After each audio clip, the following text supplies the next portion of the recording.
So the NYYRC is joining forces with Ernst Roets and the Lex Libertas Institute to bring South Africa's crisis to attention of the United States government and the broader Western world.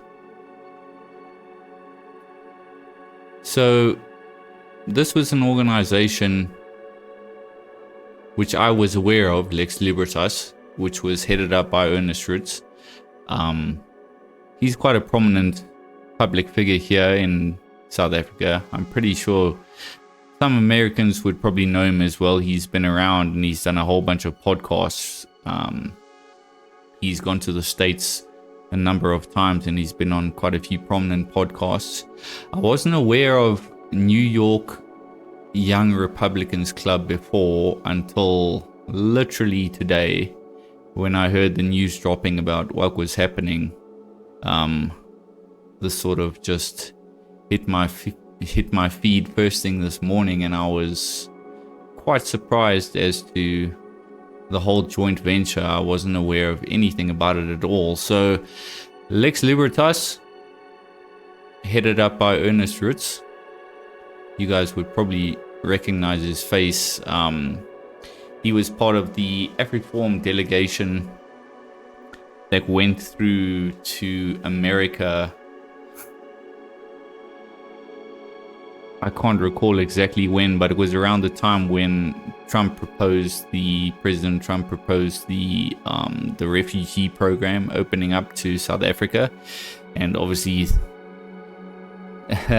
the government in South Africa didn't really much like that one, and Afriforum was labeled as treasonous people because of what they did, which is ridiculous, and it really just goes to show their Marxist socialist ideology. But yeah, I've known about Ernst Roets for a long time. So the New York Young Republicans Club, I only just found out about them, so I don't really know too much about their deal. So I'm basically just reacting to the stuff that I found out today. I found this video, so I thought we should go through that. But before we go through that one, let's just go ahead and see. Well, okay, let's not get into that stuff just yet. Let's go ahead and see what. So this is going to be the guy from the New York Young Republicans Club explaining this joint venture here. Future of Nations Conference was a conference that was hosted by Ernst Roets of the Lex Libertas organization that he's pioneered, and he's hosted the New York Young Republicans recently. I think it was a day or two ago in South Africa, which again I had no idea about. But yeah, it is exciting news for some and alarming news for others. Ladies and gentlemen, please welcome to the stage our good friend Stefano Forte, President of the New York Young Republican Club.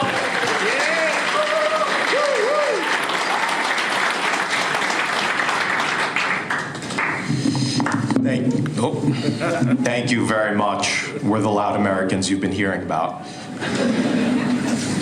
Let's go down.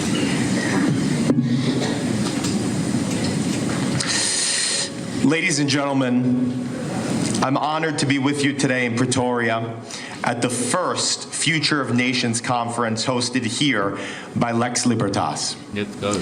My name is Stefano Forte and I'm the president of the New York Young Republican Club. Our club is the oldest and largest young Republican organization in the United States, with nearly 2,000 active members, with a legacy dating back to 1856. I want to say a very special thank you to my entire board, to to my entire board who is here with us as part of our delegation, our international chairman, Alex Jaros, our press chairman, Ian McMath, our history chairman, Aldo Solar. If any of you are watching this and you know anything about more of what's going on regarding the New York Young Republicans, again, this is the first time that I've heard of them, please, yeah, just drop a comment or something. I'd love to find out more. Assistant Sergeant at Arms, Kritonas Dinisiou, Events Chairwoman Rachel Gardner, our Treasurer Nicholas Raphael, and our Design Chairwoman Becky Oliveira. Please give them a round of applause.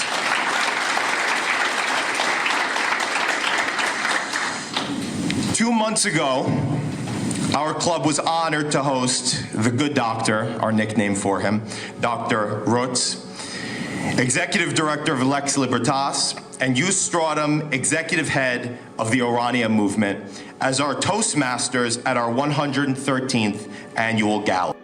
Just to pause there, if anybody doesn't know about Orania, that is the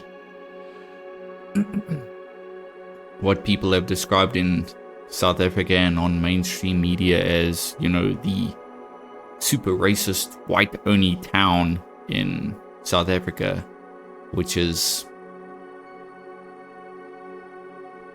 I don't know, beyond not what it is. It was established before apartheid, and it is a predominantly white settlement, and it is for the sake of the preservation of Afrikaners predominantly, but it doesn't exclude other people. Other people can apply to go there, but it is for the sake of Afrikaners attempting to keep their heritage in a country that is currently and steadily declining, with a white population of, at the moment, 7.2%. People tend to take the nuance into account. People tend to take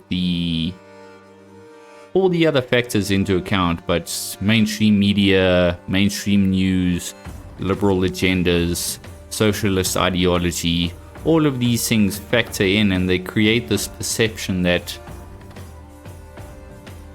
white people in South Africa are the scum of the earth. White people are, well, at this point, I don't even think I need to defend white people anymore. Britain knows what's happening with white people. America knows what's happening with white people. The whole racist jig, it's wearing very thin. Jus delivered perhaps the most insightful line of the night when he said, "It is not a constitution that makes a people, it is a people that make a constitution." This profound remark is the basis of what I would like to discuss with you today. What makes a nation great? Jus echoed an observation by the late great Catholic theologian G.K. Chesterton on where the source of the nation's greatness lies. Quote, "Men did not love Rome because she was great. She was great because they had people that loved her." There is a common theme here. And just to pause there, you know what? Rome can be likened currently to the States of America. I'm talking about the Roman Republic, not necessarily the Empire. Rome basically fell, if we had to be honest, because of the idea of multiculturalism, ethnic inclusion,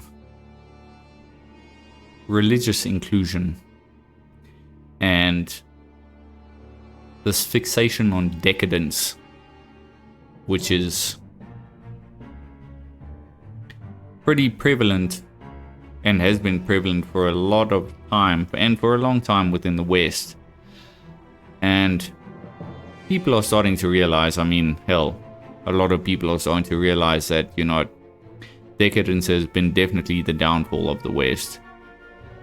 And I mean, it certainly has been here in South Africa to a lesser extent, obviously, because our economy's up to shit.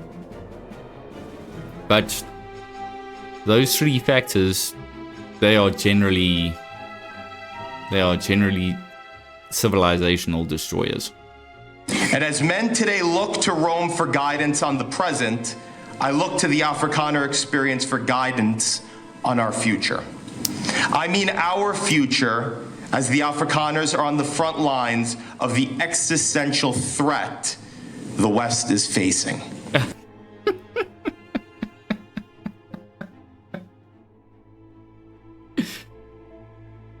Man, we'll get to the comments just now.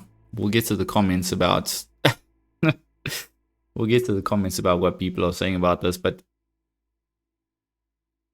I mean, the writing's been on the wall for a long time. It's unfortunately taken the West, specifically,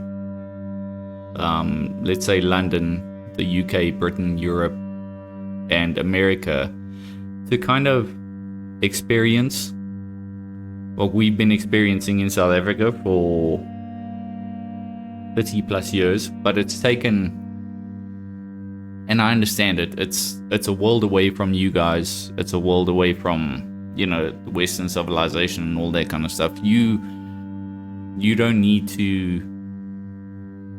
generally people don't bother themselves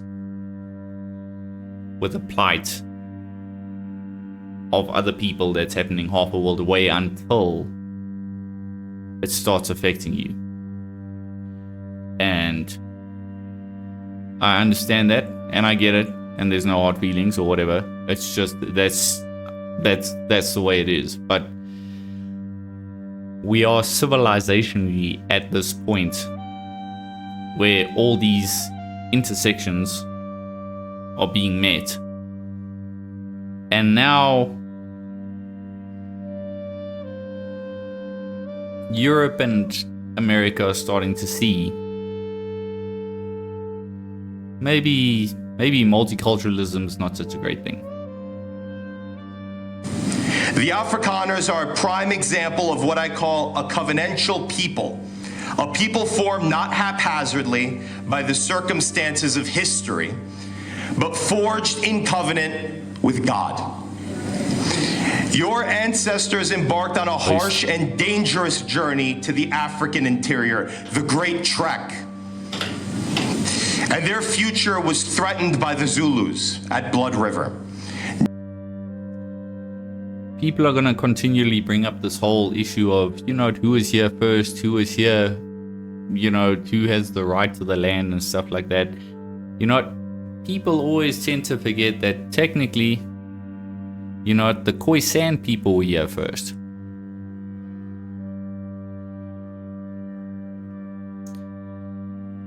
Not the Bantu expansion, where most of the darker skinned black people come from. In fact, you would hardly see any genuine Khoisans around these days. And the Europeans, the Dutch settlers. The first people here were the Khoisan people. And it's interesting and hypocritical and devious for black people to make the claim that they own South Africa. No, they don't. The Khoisan were here before, granted, the white people, as well as the Bantu expansion ever happened. So it's just something that needs to be taken into account before we start saying whose land it is. And it often gets overlooked. In fact, it always gets overlooked. And it's very, very devious, but I understand the agenda. Numbering just 464, though their enemies numbered 13,000, they turned to the Lord in prayer. They vowed to forever keep that day as a Sabbath if the Lord would deliver them from their enemies. In the ensuing battle, just 3 Voortrekkers were injured. The war was won by divine intervention. Yep. I look at the Voortrekkers not... And just to bring up another thing that people tend to forget about South Africa, if you had to go onto Google right now and you had to ask Google, give me the percentage and the breakdown of how many people in South Africa would classify themselves as Christians. I think the last time I checked, there's some ridiculous figure as 86%, something like that. I think it's roughly similar. It's quite similar to America. You know, I'm not going to preach a whole sermon now and stuff like that, but you do have to consider within South Africa, a large part of the black community still agrees with this idea of ancestral worship. So there is Christianity that will be adopted along with this idea of I must still acknowledge and pay respect and do my cultural obligations to my ancestors, to my forefathers. That's the idea of what they call syncretism, where you've got one religion in one hand, but you've also got another one in another. And there's that blend that a lot of black people in South Africa tend to adhere to when they quote unquote adopt Christianity. Jesus Christ teaches us to choose him and him alone. No other master will you serve. There's that idea of separation from all that you knew and you cleave only to him. I'm not going to get into a sermon, but that's something to consider when you see the facts or the stats that Google will tell you that 86% of South Africa is Christian. There's a lot of nuance to that. Merely as an image from the Afrikaner past, but as a beacon for the West's collective future. Because nearly 200 years later, the future of the Afrikaner and the West is bleak. But it is not lost. I think specifically of the brutal farm attacks like Susan van der Heever, an elderly woman who was beaten to death while her husband was at church. I think of the man described by the Blood Sisters, whose body was dismembered limb by limb, and his remains arranged as if he had been crucified. And you will never find it on social media. You will never find it on mainstream media. You'll never find it on any of the news reports, because it's simply things that are intolerable. And they cannot perceive that white people can be the victim. They cannot perceive that white people can be under threat. There is no concept in their mind that the white people are ever the people that are actually being victimized, because they've got the mentality of no, historically and forever, white people are always the oppressors, are always the people in power, are always the people that are to blame. And again, you can only understand it now because it's happening in your countries as well. The United States and the MAGA movement will not stand for the oppression of the Afrikaner people. We will not stand.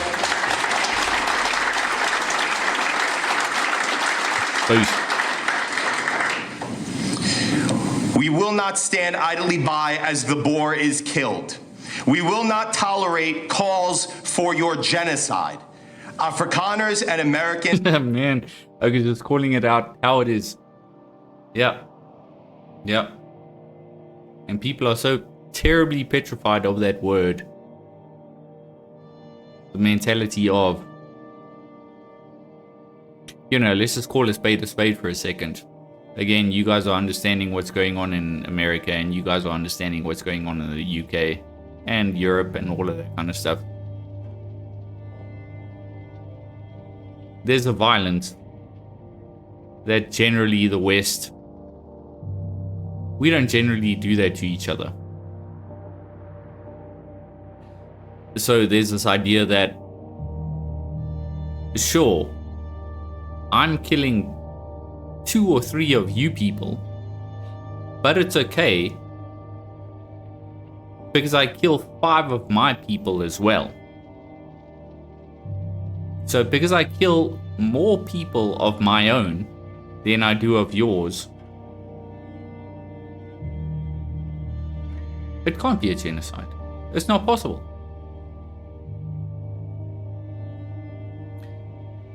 Make of that observation what you will. Are civilizational kin.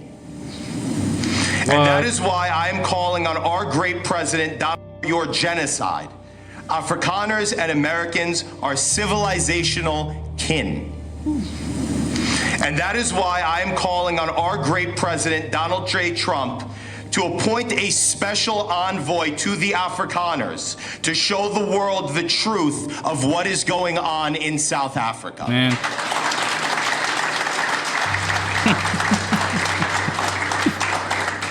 America and Europe, as well as South Africa, are in a moment of crisis. Man.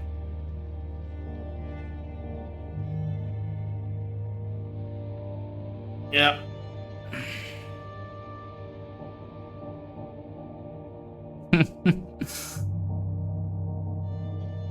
Yep. I mean, chances are all the people that subscribe to me and all the people that sort of watch my content, you know, I know I'm still a small YouTube channel and whatever, but I think we get this. I think we see it. I think we understand it.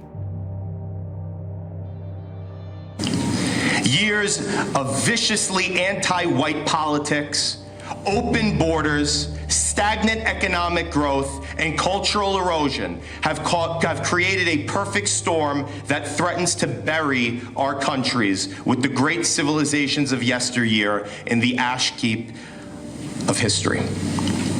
Rome was a great empire once, and she is an empire no longer. Britain had an empire once, and today they barely have England. Europe and America's great cities will fall to Islam and mass immigration if they do not Yeah, he's just calling it how it is, huh? Give me a sec.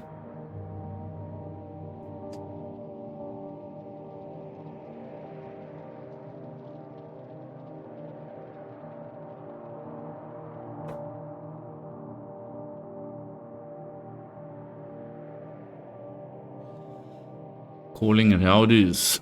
Reaffirm their founding in Christian values. Yep, it's the only way. So what makes a nation great? How did the Afrikaners develop from a band of intrepid pioneers into a flourishing people? Tell us. I believe their greatness lies in their choice to be great. First, when the Voortrekkers were threatened by a force that was greater than themselves, they placed their faith in the force that is greater than all, the one true God, Jesus Christ.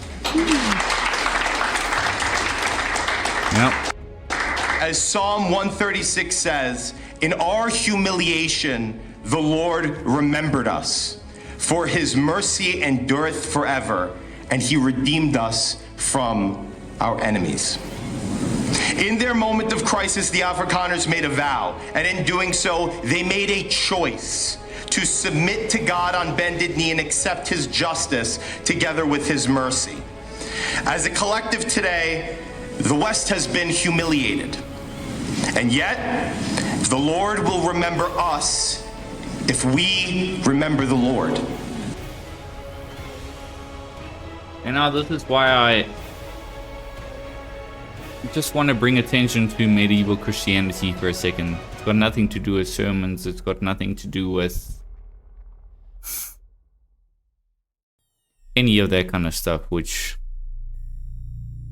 conservative atheists, you know what? We'll leave it aside. But the point is, conservative atheists, from what I've seen, is they understand the idea of and the importance of the holding true to your identity, the holding true to your culture, the holding true to there's a separation between cultures that sometimes cannot be compromised. Once again, we see it in the West, we see it in Europe, we see it in America, we see it in the UK. Once again, you're starting to experience what we've experienced for a very long time, and you're starting to come to the same conclusions that we have come to for a very long time. Christianity, at the end of the day, is not the Christianity that it is now. Medieval Christianity, I think this is maybe why a lot of men, specifically men, get turned off by church, because church is becoming very effeminate. But I'm not going to get into that. The point is, we can all see the writing on the wall, so to speak. As the Voortrekkers prayed for salvation on the eve of the Battle of Blood River, they recognized that muskets and cannons alone would not be enough. They needed to recommit their people to a relationship with Christ. Today, if we re-embrace the Christianity that the West has all but abandoned, we may save our countries, and what is more, we may save our souls. Second, the Voortrekkers not only committed themselves to God, but pledged to raise their children and their children's children to commemorate the anniversary of the Great Vow every year in perpetuity. Thus, they ensured the survival of their faith, their people, and their values. A return to Western and Christian values is not enough if we do not secure the education of our children and raise them properly in our faith. And that's another aspect of it that has to get highlighted. It is, we all know that we're not having enough kids. We all know it. It's obvious. And yeah, I understand economies are tough and all that kind of stuff. I don't have a leg to stand on. I'm unmarried. I have no children. I know a lot of friends that are in the same position I am. But it is something to consider that, yeah, there's not enough white people to go around. Global population, the last time I checked, of white people is 13%, 12%, somewhere around there. It's a concern. But there is hope. There is always hope. Make no mistake. We must reject the foreigner who rejects our heritage so that our heritage remains secure. Damn. Finally, the Voortrekkers had faith in the ultimate justice of the Lord, that if they served him sincerely, he would protect his faithful servants. No doubt. As man serves God, so too God protects man, and thus the choice to be great lies in our choice to embrace the heavens. The Afrikaners chose God at Blood River. In doing so, not only conquered in war, but conquered themselves. This week, as we visited the Eden Academy, I saw optimism in each Afrikaner we met. A sense that in the end, everything's going to be okay. Despite the horrors facing your people, I mean, at the end of the you do not at complain. the end of the day, it's just death, right? You build.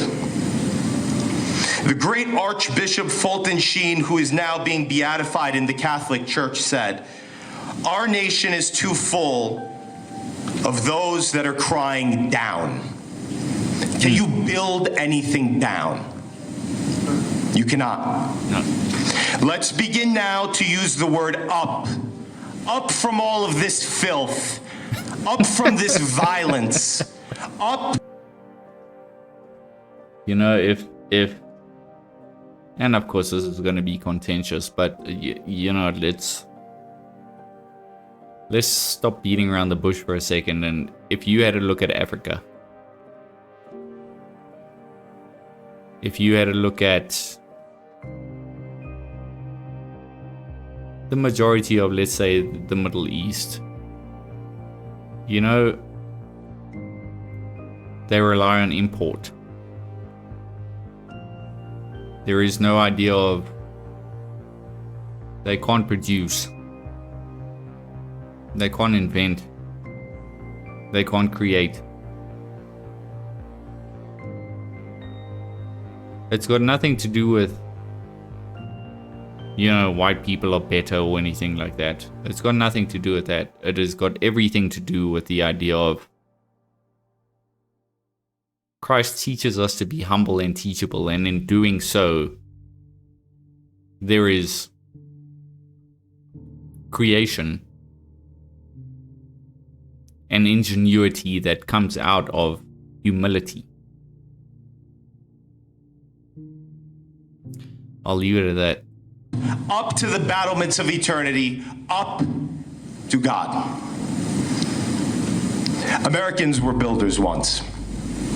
But now, even in my own party, I feel like there is a group that would rather whine and complain than make the choices necessary to win the future of our nation. There is a lot I've learned from the Afrikaner. I've learned that we cannot succumb to dooming.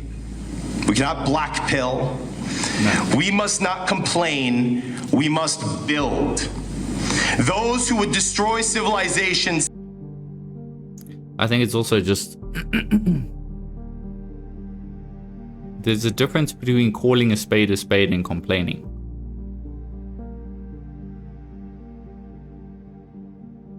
It's okay to call a spade a spade. There's nothing wrong with laying it out the way you see it. That's how honest and genuine dialogue starts, with calling a spade a spade. Let's look at it objectively. Let's see where the faults are. Let's see what we can do to improve it. Let's take it one step at a time. But I think being silent is probably a major downfall of Western civilization. This idea of, well, we've made our beds, we need to lie in it. No. We can resist. We can call a spade. We can try to figure stuff out. We don't need to have the mentality of it's complaining. No, it's let's try to sort stuff out. Say, kill the boar. I say, be the boar. Be the Voortrekker. Peace. Another interesting point, which is fantastic, which is 100%. Why is it that every other identity, every other ethnicity, every other culture, no problem, you can express your culture, no problem. It's beautiful that you do. Fantastic. Please express it more. When it comes to white people expressing their culture, oh man, that's a problem. And no, it's been carrying on for far too long. No. Absolutely not. Be the pioneer. We must choose the Lord, and the Lord will choose us as his chosen people. The Voortrekkers were saved from near certain death at Blood River. Today, the challenges that face us may overwhelm us, but they will not overwhelm our Savior. Based. The people of the West must choose to be great. Thank you. Yeah. We will. So based. So I know it's been a long one, I get that, but yeah, this is important stuff. So I just wanted to quickly get to some of the other stuff that I saw recently regarding it. So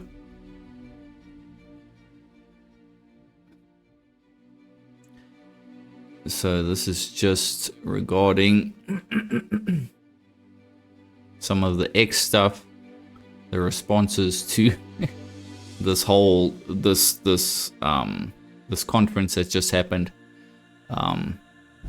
Here's one here. What crisis? Our only crisis is unemployment, inequality, crime, and a stagnant economy. Other than that, we are a nation in transition. Man, we've been transitioning for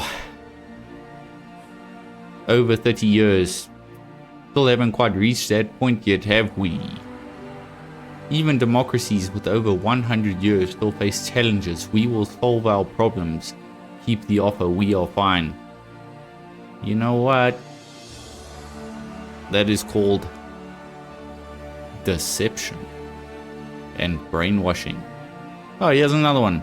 Bloody racists. This is Africa, not an extension of America. Good. What's this one? Wow, there's a lot of colorful language here.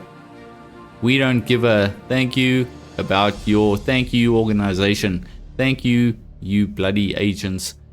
The good thing is that there is nothing you will change in our country. Wow, okay. Go and ask Trump.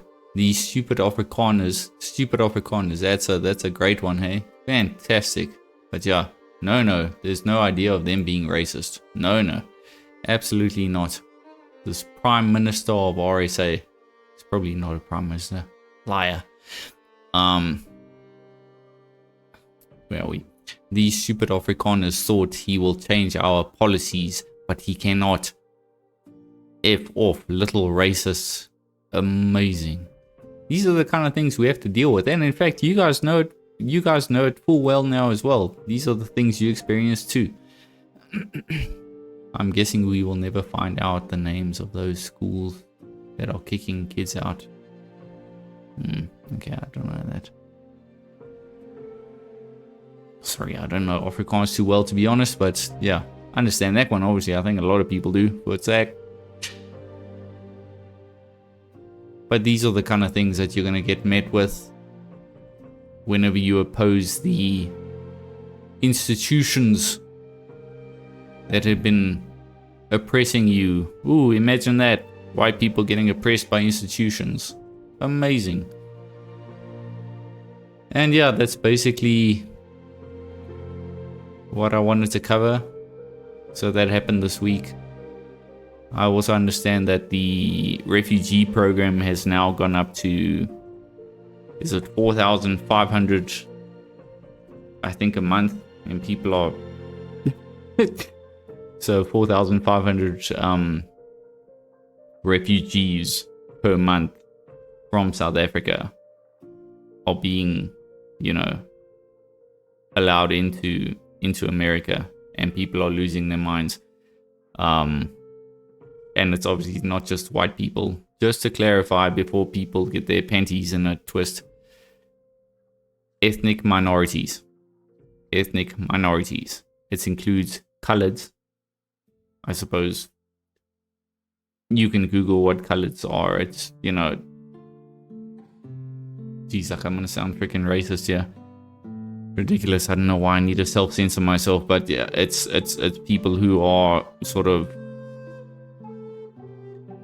have a heritage of somewhere down the genealogy. There was a black person and a white person that they did something, and they formed their own community. I don't need to explain it. You guys understand what I'm talking about.